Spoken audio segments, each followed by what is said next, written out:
I wish I had learned this about adding limits way sooner. Okay, so our problem is telling us to solve the limit given below with the law of limit sums. Go ahead and give this problem a try before we work on it together.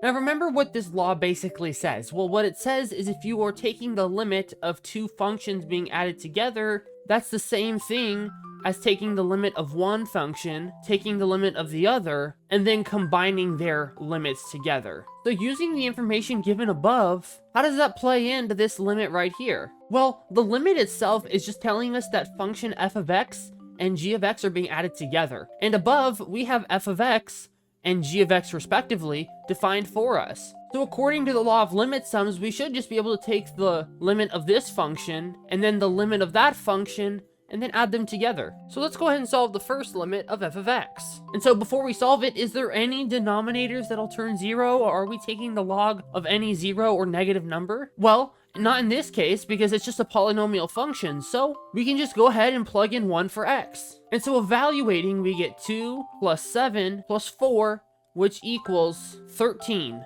Okay, so this means that the limit as x approaches 1 of our f of x equals 13. Now let's do the exact same thing for our g of x. But let's ask the same question.